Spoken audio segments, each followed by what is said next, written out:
Senhores telespectadores, nas alturas de festas, o meu correio triplica e é-me completamente impossível responder a toda a gente.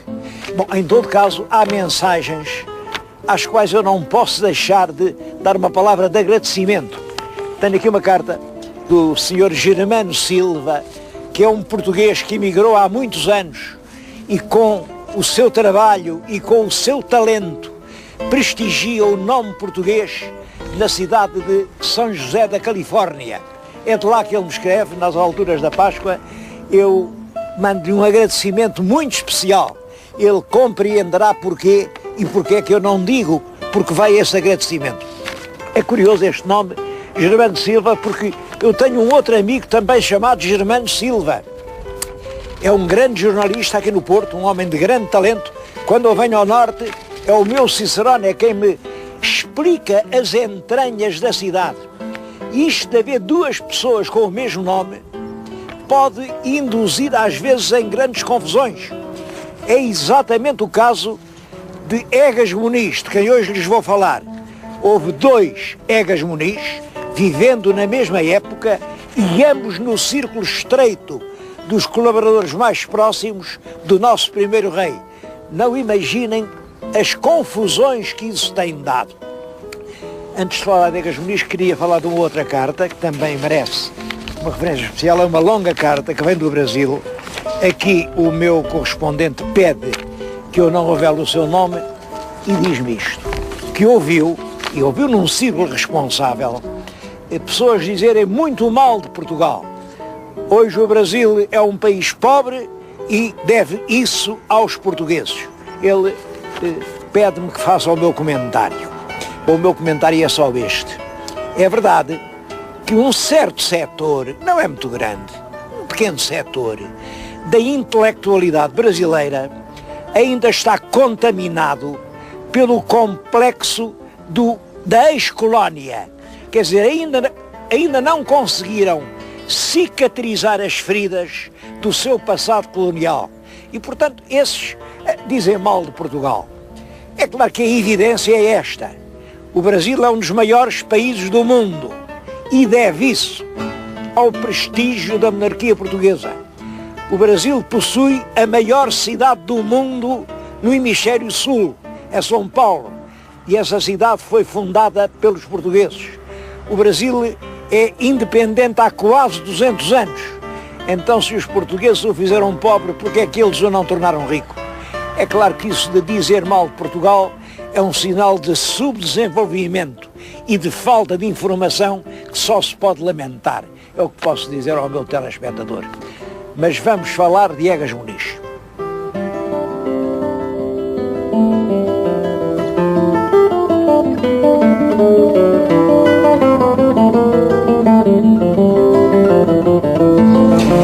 A propósito de Egas Muniz, o senhor telespectador recorda-se que eu ainda há poucas semanas fiz um programa sobre Egas Muniz. Bom, só que era outro Egas Muniz. Era aquele que teve o Prémio Nobel, já no nosso século, o Prémio Nobel da Medicina, que é uma glória, portanto, para a ciência portuguesa. Só que esse não se chamava realmente, não se chamava na pia batismal, Egas Muniz. Ele chamava-se António Caetano de Abreu Freire. Mas tinha um tio padre, que era aqui de Rezende, e que achava que o pequeno ainda era descendente do famoso Egas Muniz, o tal que foi aio do Dom Afonso Henriques. E, portanto, acrescentou-lhe ao nome de António Caetano de Abreu Freire, acrescentou Egas Muniz. E ele entrou na história com o nome de Egas Muniz. É o Egas Muniz do século XX. Ora, eu vou falar, mas é do século XII. O século XII viveu aqui em Britiande, muito tempo, até se dizia que a casa dele era esta.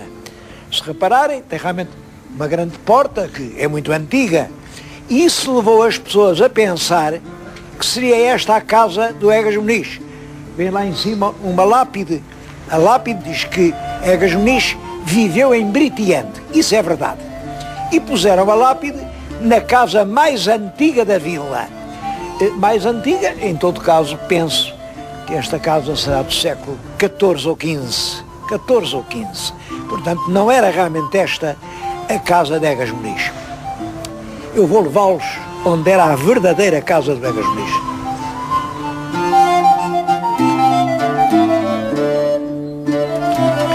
Sabe-se hoje onde era a verdadeira residência de Egas Muniz. Estou-lhes a falar diante, enfim, do que resta dessa casa, hoje um monte de ruínas.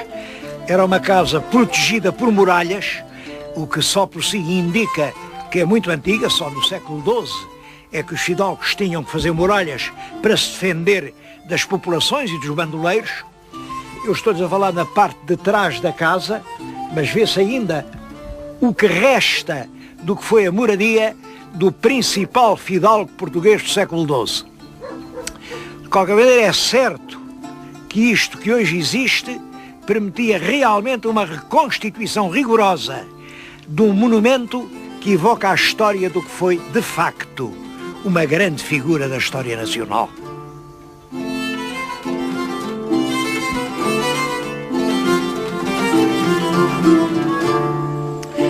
As ruínas que acabamos de ver faziam parte de um paço que deve ter perto de 1000 anos. Bom, mas com o tempo as coisas dão muita volta. O paço caiu, a casa senhorial dentro da mesma quinta vem a surgir noutro sítio, é esta que está na nossa frente e que pertenceu aos marqueses de Castelo Melhor no século XVII. É realmente um dos lugares mais bonitos aqui do Ribadouro.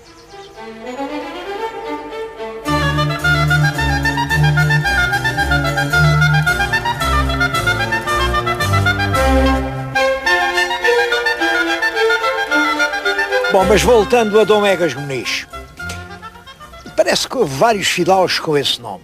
De qualquer maneira, o nome ficou na alma do povo. E o povo foi-o envolvendo num casulo de lendas. Vou-lhes contar uma lenda.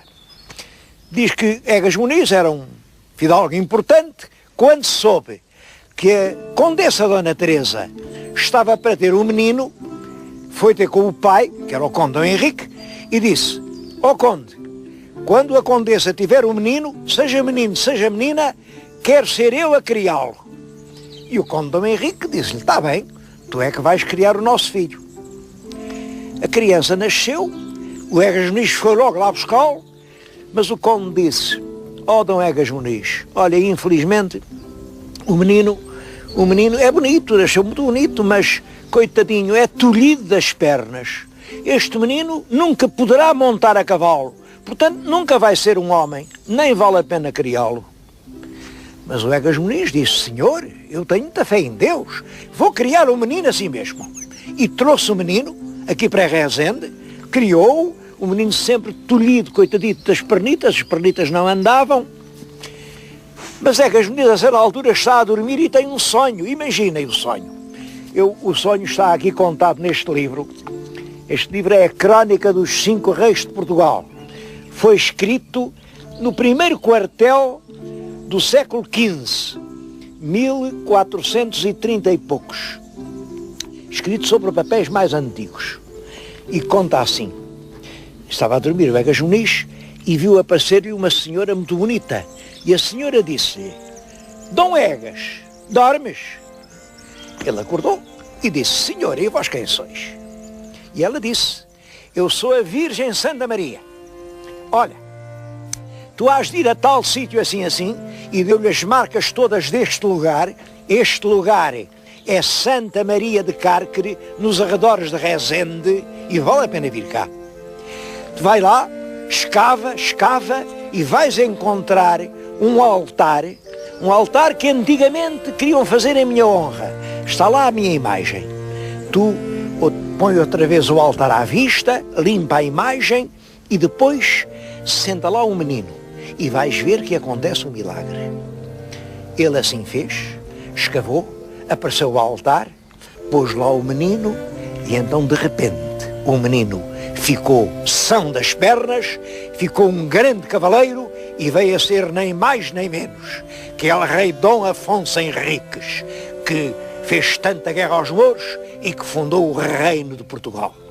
Estou-lhes a falar exatamente aqui, em Santa Maria de Cárcere, um dos mais belos conjuntos monumentais aqui do Ribadouro e, infelizmente, tão esquecido, tão esquecido. Esta é a primeira lenda.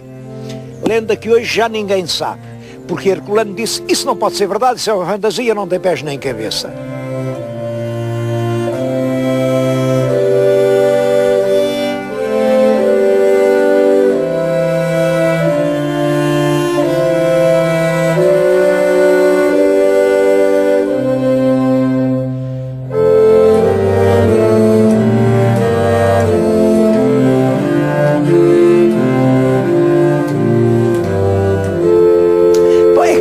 Essa lenda do Dom Afonso Henriques nascer com as pernas tolhidas é uma lenda popular, mas toda a lenda pode ter, não digo que tenha, algum fundo de verdade. E aqui a verdade é esta. O nosso grande Dom Afonso Henriques, quando nasceu, pelo menos aos olhos do povo português, tinha um defeito. Ou até tinha dois defeitos. Imaginem que a mãe era espanhola e o pai era francês. Quer dizer, naquele menino não havia nada de português. Eu acho que um defeito era esse, por via paterna era de Borgonha, por via espanhola era do Leão, era um defeito sério. E quem é que lhe tirou esse defeito da ascendência estrangeira? É a boa educação portuguesa, dada ali por aquele valente cavaleiro. Esse era português de certeza, português do tempo antigo. É o Aio Egas Muniz quem faz daquele menino, filho de dois estrangeiros, o valente cavaleiro que veio a ser rei de Portugal. Estou a dizer-lhes isto junto de uma lembrança de Egas Muniz. É a pia batismal da igreja de Britiande, igreja que ele fundou. Ele é que fundou a vila de Britiande, talvez sobre as ruínas de uma antiga vila romana, fez a igreja e esta pia batismal. É uma coisa românica, talvez do século XII. Portanto, é muito possível que seja a própria pia que Egas Muniz pôs aqui, e é também muito possível que alguns dos muitos filhos de Egas Muniz aqui tenham recebido as águas do batismo.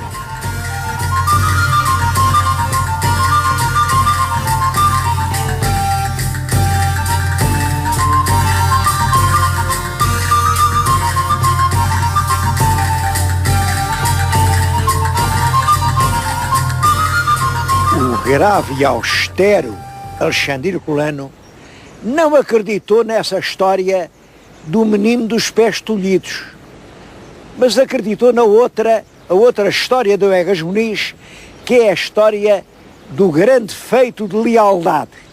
Eu tenho aqui um volume da história de Herculano, com uma nota que diz exatamente a façanha de Egas Muniz. E depois conta a façanha. Eu vou-lhes dizer o que foi a façanha. Parece que em 1127 ou 1129, Herculano diz que foi em 27, Almeida Fernandes diz que foi em 29, não interessa muito isso. O nosso Dom Afonso Henriques estava em Guimarães, veio o rei de Leão, que era o Afonso VII, e cercou Guimarães com grandes tropas. Bom, e o nosso Dom Afonso Henriques estava aflito, como é que ia sair daquilo?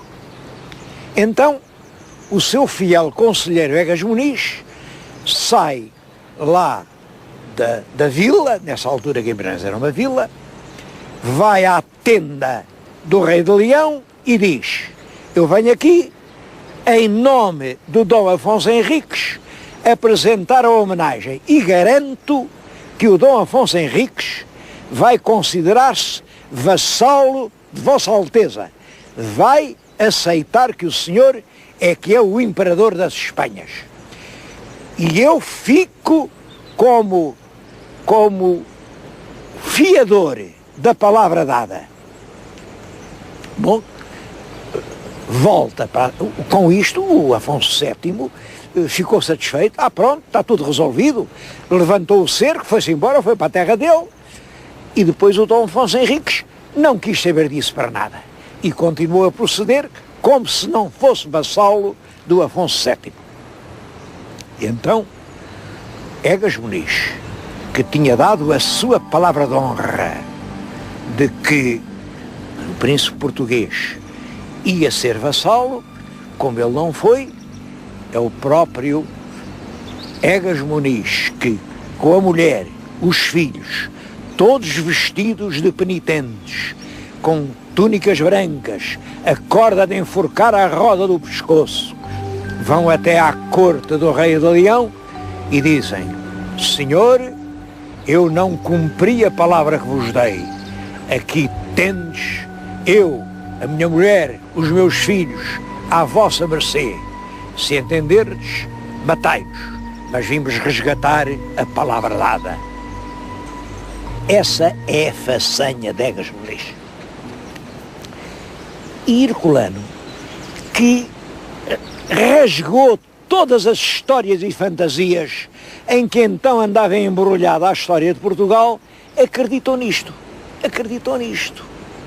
Eu não percebo porquê.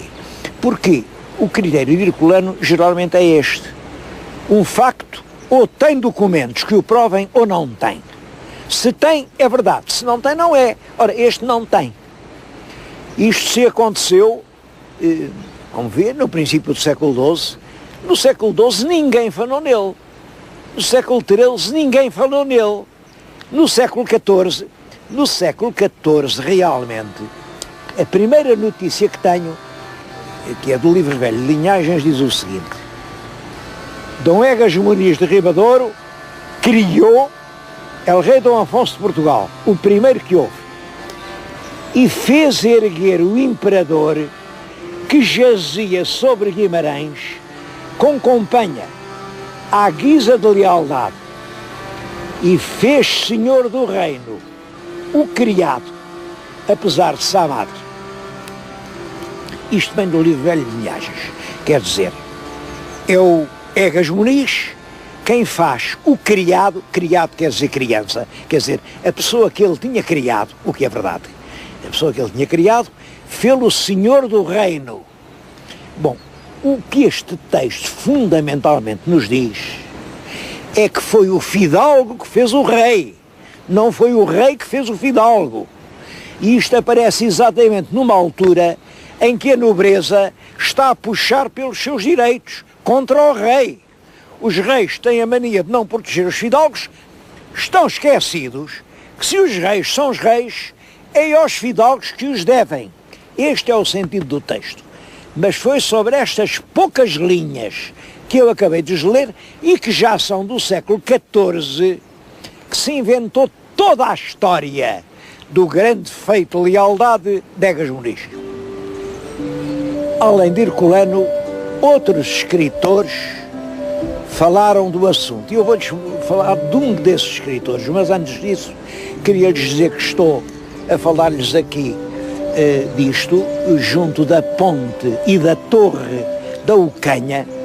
Já havia uma torre aqui no tempo de Egas Muniz. Egas Muniz era dono disto tudo. E quando Egas Muniz morreu, a viúva trocou aquela terra de Britiande, onde estávamos há bocadinho, aqui pela terra de Salzedas, onde se fez erguer um mosteiro. Esse velho mosteiro naturalmente caiu, com tantas centenas de anos. Em vez dele fizeram um outro muito grande, que é um dos grandes monumentos nacionais, mas que infelizmente também está a cair. Quem é que vem acudir ao mosteiro de Salzedas? Bom, mas vamos ver se pode ter sido verdade ou não essa coisa do feito de lealdade de Dom Egas Muniz.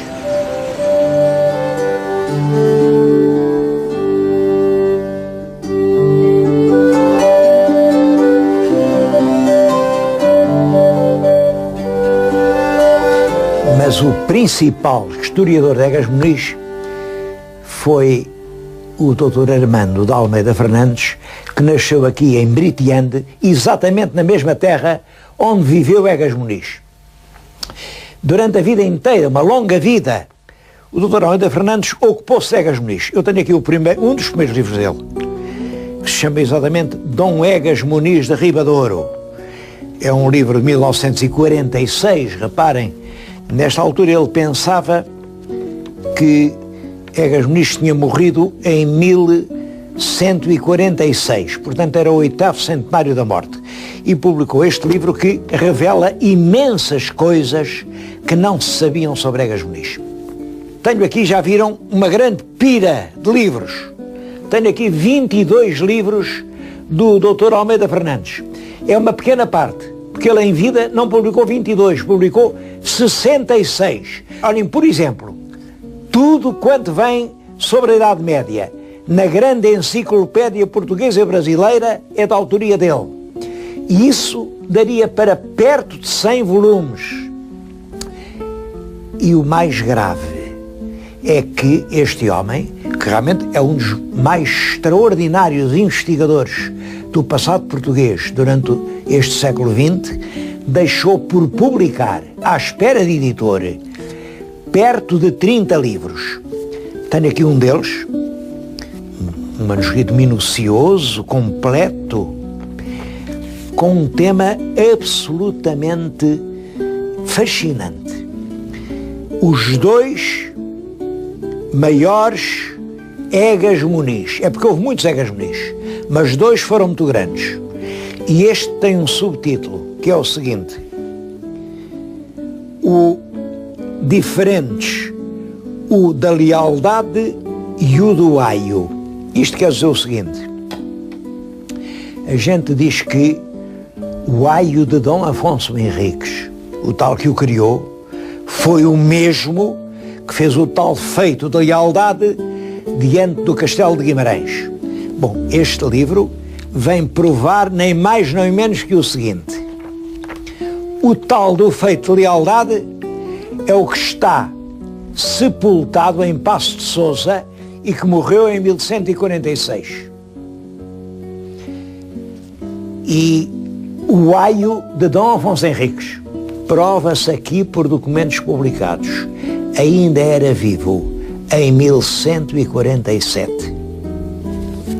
Reparem na importância disto e a gente fica assombrado. Como é possível um livro destes continuar inédito? Eu só não faço aqui um protesto muito solene por uma razão.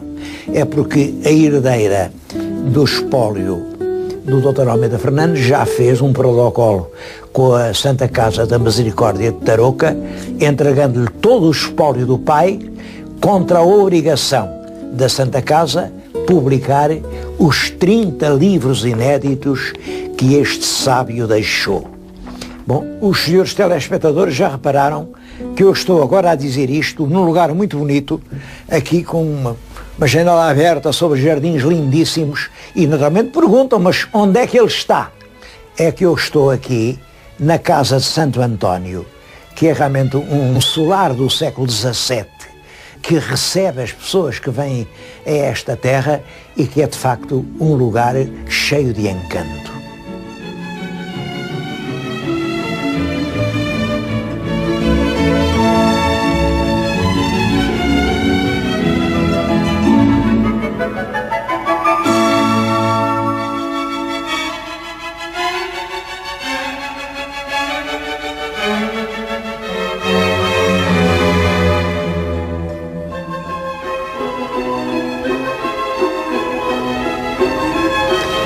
Foi o facto de Herculano ter dado crédito a essa história do Egas Muniz que transformou o feito de lealdade num dos acontecimentos realmente mais conhecidos e mais célebres da história medieval portuguesa. A verdade é que antes de Herculano havia muitas dúvidas sobre isso. Olhem, por exemplo, o honesto Frei António Brandão, nos princípios do século XVII, já dizia que havia muita gente que não acreditava. E ele próprio expõe as coisas com muitas reservas. Atualmente continua a haver escritores que não acreditam.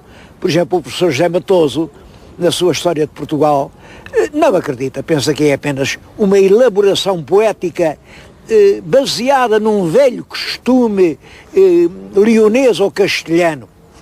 Eu também já escrevi sobre isso neste meu livro Raiz e Madrugada e digo, na realidade não temos forma nenhuma de encontrar qualquer garantia de veracidade para essa poética lenda.